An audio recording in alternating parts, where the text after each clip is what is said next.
देख रहे हैं GNA 24। आइए जानते हैं जस हत्याकांड में क्या कहना है SP गंगाराम पुनिया का। के आधार पे उसकी प्रथम दृष्टया कोई भूमिका नहीं पड़ रही। उसके बाद में हमने गांव में ही ग्रामवासियों के सहयोग से एक सर्च अभियान चलाया था। रात के दौरान उस सर्च अभियान में मैं स्वयं भी वहां पर गया था। हमारी आज जिला पुलिस वहां पर मौजूद थी और हमने अलग अलग टीमें का गठन किया था। उसके बाद में लगभग 5:30 बजे के आसपास एक महिला ने आवाज़ दी कि कोई ऊपर उसके टीम के ऊपर कुछ फेंक के गया है। वहाँ पर गांव वाले और पुलिस वहाँ पर पहुंची तो जो बच्चा जो कि गायब था वो वहाँ पर पाया गया। बच्चे को हॉस्पिटल लाया गया जो कि डेड डिक्लेयर हो रखा था ऑलरेडी। उसके बाद में पोस्टमार्टम कंडक्ट करवाया गया। हमने मेडिकल बोर्ड से पोस्टमार्टम करवाया और साथ ही वीडियोग्राफी भी करवाई। जो पोस्टमार्टम रिपोर्ट हमें हासिल हुई उसके अनुसार जो बच्चे की मृत्यु है वो जो इंजरी का टाइम है उससे लेकर के पोस्टमार्टम के बीच में लगभग 24 घंटे का गैप था। अराउंड 24 आवर्स के अराउंड का समय दिया गया था। कुछ लोगों ने एक झूठी खबर भी फैलाई थी कि लगभग 8 घंटे के आसपास मृत्यु हुई है। वो बिल्कुल निराधार और असत्य है। जो मृत्यु का जो समय है वो लगभग 24 घंटे के आसपास का है। जो पोस्टमार्टम रिपोर्ट है उसमें जो इंजरी है वो केवल एक इंजरी दी हुई है और साथ ही जो मृत्यु का कारण है वो स्ट्रेंगुलेशन यानी गला घोट करके हत्या की गई है। उसके बाद में जिस महिला ने उस डेड बॉडी को वहाँ पर आवाज़ सुनते हुए देखा था और जिस एक स्वर्ण दे नाम की महिला के बारे में उसने कहा था कि वो उस समय छत से नीचे उतर रही थी, उसको भी और वहाँ पर उनकी जो बहू थी धनवंती उनको भी हमने शामिल जांच किया था। उसके बाद में सुबह वाला जो एपिसोड था जो डेड बॉडी छत से उठा करके पास में टीन शेड पे फेंकने का, उसमें उनकी भूमिका हमें लग रही थी, लेकिन जो बच्चे की जो हत्या है उसमें कोई उनकी स्पष्ट भूमिका सामने नहीं आ पा रही थी। इसके बाद में हमने जो बच्चा लास्ट बार जिसके पास में देखा गया था, अंजलि नाम की जो औरत है उसके पास में देखा गया था, उससे हमने पूछताछ शुरू की। काफ़ी गहनता से पूछताछ की गई। उसके बयानों में काफ़ी विरोधाभास पाया गया। इससे हमारी उस पर उसके घटना में शामिल होने की आशंका और बढ़ गई। काफ़ी गहनता से पूछताछ के बाद में उसने अपनी भूमिका इस घटनाक्रम में स्वीकार की थी और साथ ही हम उसके बाद में जो जो उसने बताया था उसके आधार पे मौके पे लेके गए और काफ़ी जो मामले से रिलेटेड और रिलायबल एविडेंस वहाँ से हमें बरामद हुए। जो अंजलि नाम की जो आरोपी है उसने ये स्वीकार किया था कि बच्चा उसके पास में सुबह के समय आया था और वो वहाँ पर गेम खेल रहा था। उस समय उसकी जो बहन है वो भी आई थी लेकिन वो बाद में वापस चली गई थी। तत्पश्चात वो CID नाम का एक सीरियल वहाँ पर देख रही थी। उसमें किसी की एक हत्या का एक सीरियल उसमें चल रहा था। साथ ही पास में एक चार्जर की केबल भी वहाँ पर पड़ी हुई थी। जो अंजलि आरोपी ने यह भी बताया कि पहले उसने खुद ने सुसाइड का अटेम्प्ट किया। मैं यहाँ पर आपको ये भी बताना चाहूँगा कि हमने उसकी पूरी मेडिकल हिस्ट्री है अलग अलग हॉस्पिटल से वो भी कलेक्ट करी है जिसमें उसमें सुसाइडल टेंडेंसीज दिखाई गई है और पहले भी अटेम्प्ट कर चुकी है जिसका मेडिकल रिकॉर्ड और हमारे पास में दस्तावेजी साक्ष्य भी उपलब्ध है। उसके बाद में उसने बच्चे में पहले एक बार केबल से गला घोटने का अटेम्प्ट किया लेकिन उसके बाद में रुक गई। फिर उसके बाद में उसको ये लगा कि बच्चा हो सकता है घर जा करके शिकायत कर दे कि उसके साथ में उसने ऐसे किया है। उसके बाद में उस बच्चे का उसने केबल से गला घोट दिया। अभी तक की जांच से कोई पुराने उसकी रंजिश या किसी और अदर पर्पज से कोई हत्या करने की बात सामने नहीं आई है। उसके बाद में हमने मौके से उसकी निशानदेही पे जो बच्चे की जो चप्पलें थी वो भी रिकवर करवाई थी और प्राइवेट 2 विटनेसेस भी हमने साथ में रखे थे। साथ ही बच्चे को जहाँ मार के रखा गया था जो बेड के नीचे, वहाँ से भी हमने एक वुडन पीस है वो हमने FSL में भेजा है। FSL की जो सीरोलॉजी की रिपोर्ट प्राप्त हुई है उसके अनुसार जो वहाँ पर निशान मिले हैं वो ब्लड के स्ट्रेंस है और ह्यूमन ओरिजिन का ब्लड है। साथ ही हमने जो बैग जिसमें बाद में अंजलि ने छत पे लेके गई थी वो बैग भी रिकवर किया है। उसमें भी जो सीरोलॉजी की रिपोर्ट है उसके अनुसार तरह से जो ब्लड मिले हैं। साथ ही हमने एक चादर भी बरामद की है और जो केबल है वो भी हमने इस मामले में बरामद की है। जो 3 आरोपी हैं अंजलि और इसके अलावा जो 2 और आरोपी है धनवंती और स्वर्ण दे, तीनों को हम अरेस्ट कर चुके हैं। अंजलि का हमने कुल मिलाकर के 5 दिन का पुलिस रिमांड हासिल किया था और धनवंती और स्वर्ण दे का 1-1 दिन का पुलिस रिमांड हासिल किया था। तीनों को बाद में माननीय न्यायालय में पेश किया गया है और तीनों को ही जुडिशियल कस्टडी में भेज दिया गया है। मर्डर का कारण सर पता चला सर? रीजन क्या रहा? रीजन निकल के नहीं आ रहा। लोग सिर्फ इसी बात पर ही वो कहते हैं कि कारण बताया जाए। कारण जैसा कि मैंने आपको बताया, जब हमने इसको अरेस्ट किया था तब हमने काफ़ी सारे इनके डॉक्यूमेंट्स घर से रिकवर किए थे जिसमें इसका काफ़ी अलग अलग हॉस्पिटल से इलाज चला हुआ था। इसके बाद में हमने उन हॉस्पिटल से भी उसको रिकन्फर्म वापस किया है, वहाँ से भी हमने उन डिटेल में रिपोर्ट ली है। साथ ही हमने कल्पना चावला हॉस्पिटल में मेडिकल बोर्ड भी गठित करवाया था। उसके अनुसार भी रिपोर्ट में भी सामने आया कि उसको कुछ साइकोलॉजिकल इश्यूज इस लेडी को थे, कुछ सुसाइडल टेंडेंसी भी थी और फिट्स ऑफ एंगर मतलब बार बार कभी ऑल ऑफ सडन गुस्सा आना, इस प्रकार की भी इसमें वो पाई गई थी। हमने एक डिटेल्ड रिपोर्ट के लिए बोर्ड को लिखा है, लेकिन बोर्ड ने कहा है कि हमें कुछ ऑब्जर्वेशंस में रखना पड़ेगा और उसके बाद में हम इसको डिटेल में रिपोर्ट दें। साइकोलॉजिकल इश्यूज है, उसकी वजह से उसने ऐसा किया। सर किसी बोर्ड से भी जांच करवाई गई है? जो परिवार के लोग हैं बोर्ड सर, से परिवार के लोगों ने ये दावा किया था कि तांत्रिक विद्या से रिलेटेड मामला है, बच्चे का लिंग कटा हुआ है, उसको हथौड़ों से मारा गया, दांत गिरे हुए हैं, हाथ में बाल है। क्या पोस्टमार्टम रिपोर्ट में भी परिवार के लोग मौजूद थे? इस तरह की बातें सामने क्यों आई जिसकी वजह से मीडिया में भी ये सब कुछ चला? देखिए, कुछ से जो ये खबरें थी ये बिल्कुल गलत फैलाई गई, बिल्कुल ही असत्य है और निराधार है। जो पोस्टमार्टम है वो मेडिकल बोर्ड ने किया है और साथ ही वीडियोग्राफी भी कराई गई है, जिसकी सीडी आज भी हमारे पास में पुलिस टीम के पास में उपलब्ध है। यदि घर वालों को कोई शंका हो तो वो भी उसको शंका का निवारण कर सकते हैं। बाकी जो इंजरीज का जो जिक्र किया गया प्राइवेट पार्ट्स पे या हथौड़ा मार करके चोट पहुंचाने का, यह बिल्कुल बेबुनियाद है, बिल्कुल गलत है। सर सीबीआई की जांच परिवार कर रहा है। शरीर पे कोई चोट नहीं थी? ऐसी कोई भी चोट नहीं है। थोड़ी सिर के आसपास में थोड़ी सी स्वेलिंग है, वो भी एक्सटर्नल इंजरी, उसमें भी एक्सटर्नल इंजरी नहीं है। और साथ ही केवल एक जो लिगेचर मार्क होता है, जो गला घोटा गया, उसके जो मार्क्स है वो है। और जो केबल हमने रिकवर करी है, डॉक्टर से हमने ओपिनियन भी ली है। डॉक्टर ने भी अपनी ओपिनियन ये दी है कि जो केबल आपने पुलिस ने जो रिकवर करके डॉक्टर को दिखाई है, उससे उस इंजरी के आने की पूरी संभावना है। ब्लड था जो बच्चे का, जो ब्लड जैसे कान से निकला है, आंख से निकला है, नाक से निकला है, सर इस बारे में लोग जानना चाहते हैं कि जब बच्चे का गला घोट दिया तो फिर ये ब्लड क्यों निकला? सर देखिए, ये आप अगर किसी भी मेडिकल जो भी विशेषज्ञ है, आप इससे ये चीजें पूछोगे तो बिल्कुल वो क्लियर कर देंगे। स्ट्रेंगुलेशन में इस प्रकार के लक्षण।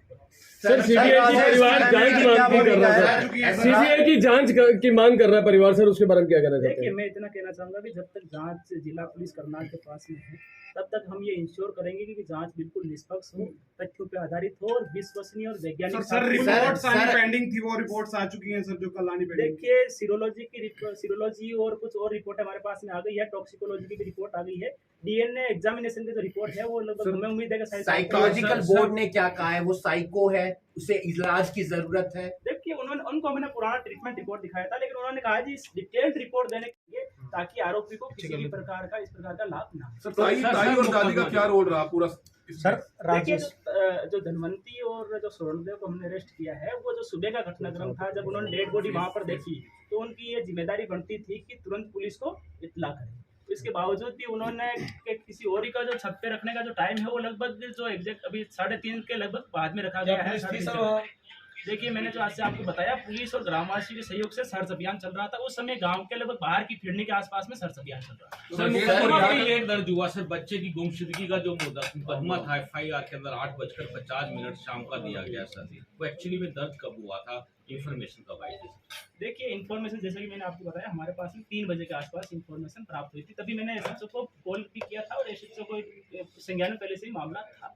वहां पर टीम मौके पर गई थी, वो तुरंत बाबा पे आशंका जाहिर की और तुरंत टीम बाबा को लेने के लिए निकल गई थी। उसके बाद में घरवालों से कांटेक्ट किया गया कि आप साथ में थाने में भी आ जाओ, ताकि आप रिपोर्ट भी दर्ज कर सके, फॉर्मल औपचारिक रूप से मुकदमा भी दर्ज हो सके। तो जैसे ही हमारे पास में रिटर्न में कंप्लेंट आई, उसी समय मुकदमा। अंजलि ने ये बात बोली है कि अंजलि ने ये बात बताई है कि वो उसका भी मर्डर करना चाहती थी, लेकिन उसके ऊपर उसका बस नहीं चल रहा था। जो हमने इंटरव्यू लिया उसमें ये बात थी, तो इससे कहीं ना कहीं लगता है कि जो अंजलि उसका मानसिक संतुलन इस तरह का था, मार वो किसी को भी सकती थी। देखिए, ये बात जरूर हमारी पूछताछ में भी सामने आई थी, लेकिन जिस प्रकार से मारने के बाद में भी जो इसके द्वारा प्लानिंग की गई, बैग को तो बच्चे को छिपा कर रखना, फिर बैग में डाल देना, फिर रात के टाइम जब कोई गली में दिख नहीं रहा उस समय उसकी दूसरे की छत पे रख के आना, तो ये सारे इश्यूज हैं जिसका हम डिटेल में असेसमेंट करवाएंगे और हम चाहेंगे कि आरोपी को इसका किसी भी प्रकार से लाभ ना। सर वो जेल में सुसाइड ना करे, क्योंकि उसने भी पहले कई बार सुसाइड किया है, तो उस तरीके से आप लोग कितनी सुरक्षा में रखेंगे? देखिए, मैं आज जेल सुपरिटेंडेंट से भी उनको भी अवगत करवा रहा हूँ कि इस संबंध में इस जो आरोपी है इस पर विशेष निगरानी रखें। सर राजेश और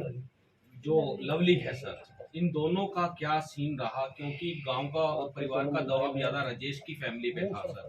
उनका कहना था 1 घंटे में लुधियाना से कैसे आ सकता है सर। तो ये सर ये बड़ा वहाँ पर अफवाह फैली है इस तरह की। क्या पुलिस का कार्य है, यदि कोई निर्दोष है तो उसको बचाना, और रियल में किसी की इन्वॉल्वमेंट, थोड़ी सी भी इन्वॉल्वमेंट जो कानून के अनुसार अपराध बनती है, अगर वो बनती है तो उसके खिलाफ कार्रवाई सुनिश्चित करना। तो राजेश का जो इस पे कुछ लोगों ने आशंका जाहिर की है या उसकी भूमिका को संदिग्ध माना है, उसके संबंध में हमने उनका फोन भी रिकवर किया है उसका, और जो उसकी फोन में कुछ कॉल रिकॉर्डिंग्स भी हमें मिली है, तो उसमें ऐसी कोई हमें कुछ संदिग्ध नहीं लगा जिसके आधार पर उसकी भूमिका इस मामले में जाहिर हो।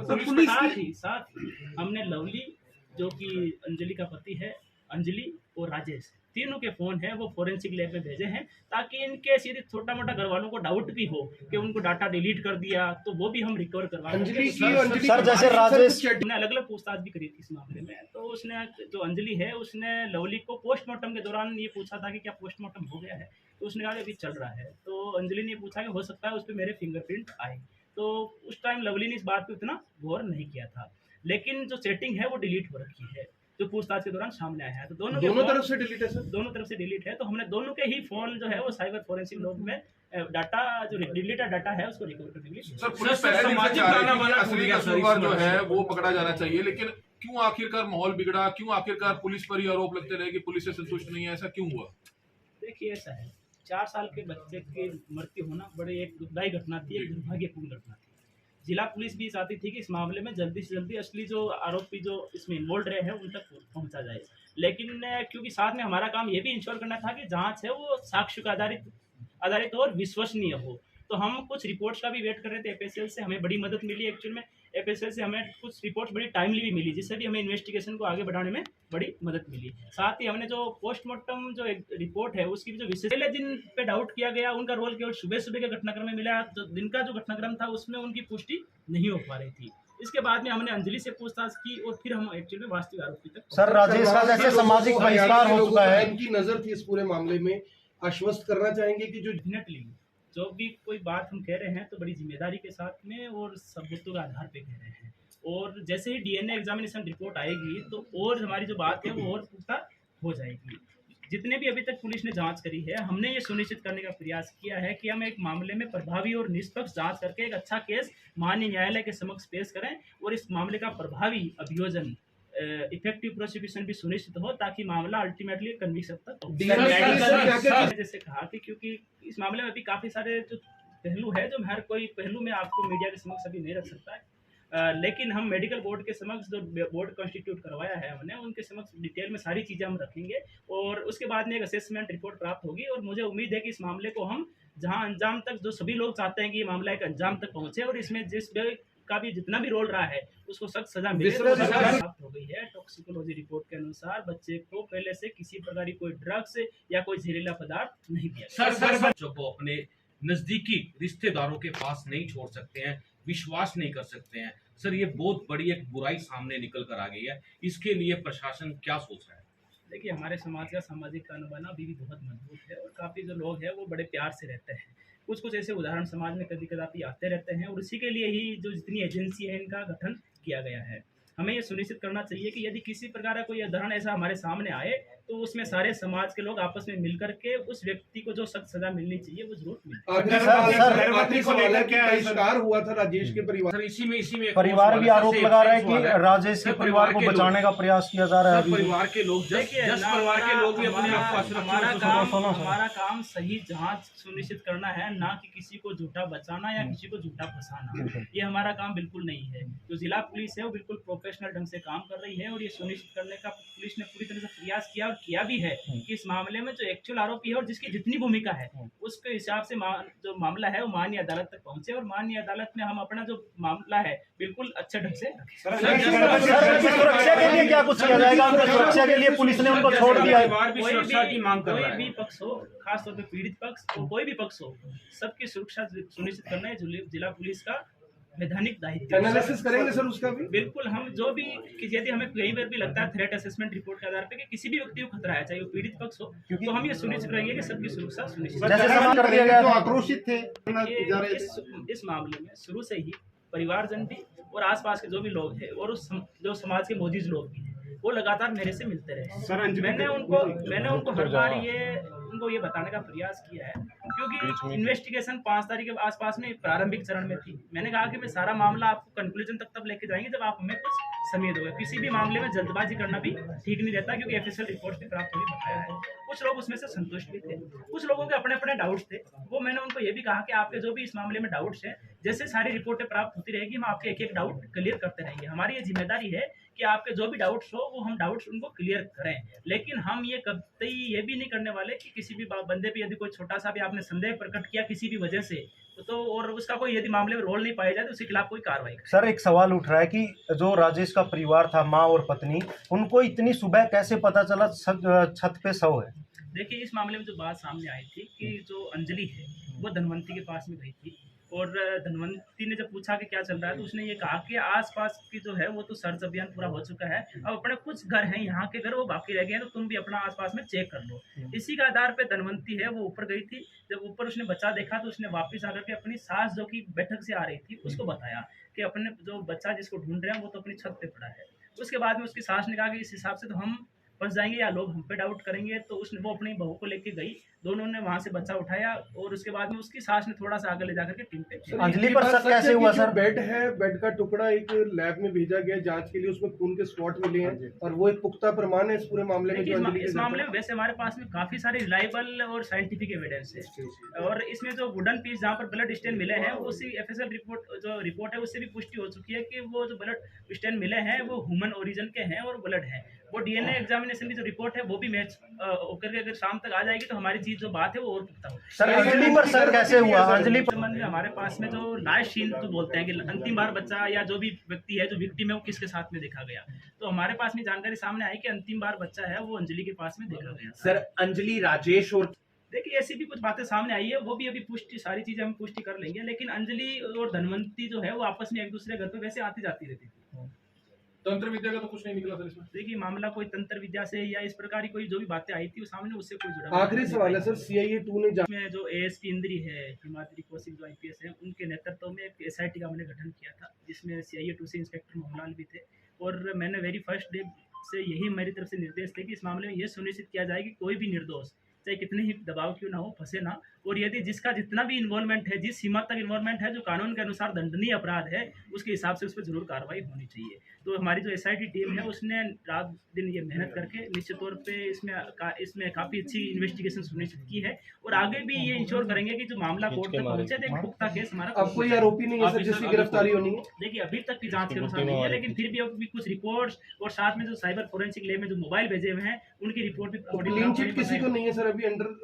देखिए मामला भी अनुसंधानाधीन है। जब चालान एक्चुअली में हमारा तैयार होता है तब हम कुल मिलाकर ये कहते हैं कि जब हमारे मामले में जांच पूर्ण हो गई है। साथ के साथ ही मैंने डीसी साहब से ये भी रिक्वेस्ट की कि हरियाणा सरकार ने जो चिन्हित अपराध आइडेंटिफाइड जो क्राइम उसकी स्कीम चला रखी है तो उसमें भी इस केस को इंक्लूड किया जाए। उससे ये क्योंकि उसमें डिस्ट्रिक्ट अटॉर्नी, डीसी और एसपी उसमें सदस्य होते हैं, तो हम ये उसका केस का रिव्यू करते रहते हैं ताकि मामले का कोर्ट में जाने के बाद में भी गवाही जल्दी हो और मामला जल्दी से। देखिए मैं जितने भी करनाल वासी या जितने भी इस मामले से जुड़े हुए लोग हैं, मैं सभी से रिक्वेस्ट करना चाहूँगा, अनुरोध करना चाहूँगा कि इस मामले से जुड़ी हुई कोई भी भ्रामक असत्य या निराधार खबरें प्रसारित ना करें। इससे हमारी अनावश्यक रूप से इन्वेस्टिगेशन भी बाधित होती है और कानून व्यवस्था की स्थिति भी बिगड़ने की आशंका रहती है।